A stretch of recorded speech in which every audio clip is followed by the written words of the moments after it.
आदमी बहुत डरता है, दुख आने लगे तो बहुत घबराता है। घबराता इसीलिए दुख के कारण जीवन में कुछ व्यवस्था बढ़ जाती है। कुछ करता हुआ मालूम पड़ता है, कुछ होता हुआ मालूम पड़ता है और दुख के समय ही आदमी अहंकार से बचा रहता है।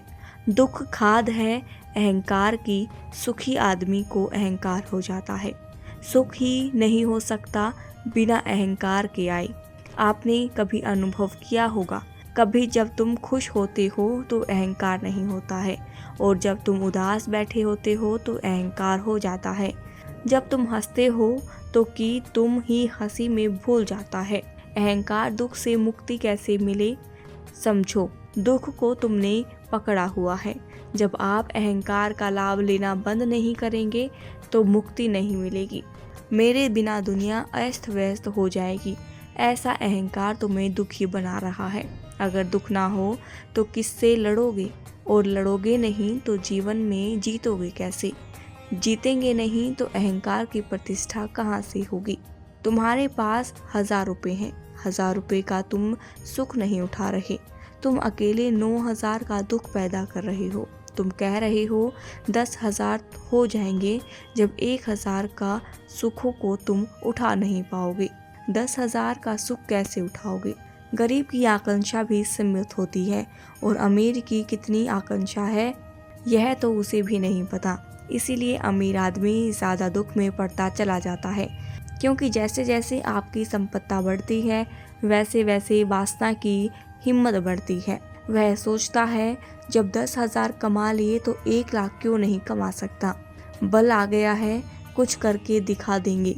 कुछ करके दिखा देंगे का अहंकार दुख का मुख्य कारण बनता है। सुख का सूत्र है, जो तुम्हारे पास है उसके लिए परमात्मा का धन्यवाद करो। जो है वह पर्याप्त है। एक आदमी ने आत्महत्या करने की कोशिश की। जब वह मरने के करीब जा रहा था, उस चट्टान पर एक फकीर ध्यान करता था। उसने रोक लिया। फकीर ने पूछा, क्या बात है, क्यों मरने जा रहे हो। उस आदमी ने कहा, मेरे पास कुछ नहीं है, जो भी करता हूँ सब उल्टा हो जाता है।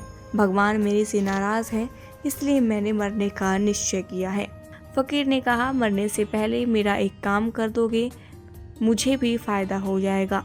यहाँ एक सम्राट मेरा अच्छा मित्र है और बहुत सनकी है। उसे नई नई चीज़ें इकट्ठी करने की बहुत सनक है। मैं सम्राट को कहकर तुम्हारी आंखों के 1 लाख रुपए दिलवा दूंगा। अंत में वह आदमी कुछ कह ना सका। अब कहता भी क्या, क्योंकि वह पहले ही कह चुका था कि उसके पास कुछ नहीं है। बातें करते करते वह सम्राट के सामने पहुँचे। फकीर ने सम्राट से बात कर ली थी। सम्राट उसकी ओर आने लगे।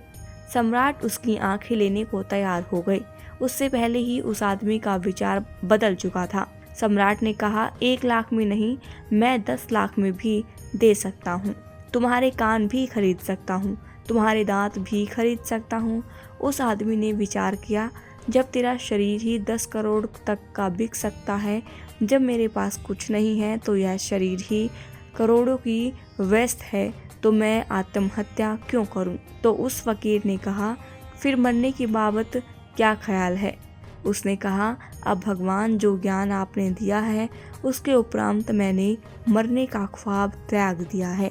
जब मेरा शरीर ही करोड़ों का है तो जीवन कितना बहुमूल्य होगा। इसीलिए तो कहा है, जीना यहाँ मरना यहाँ।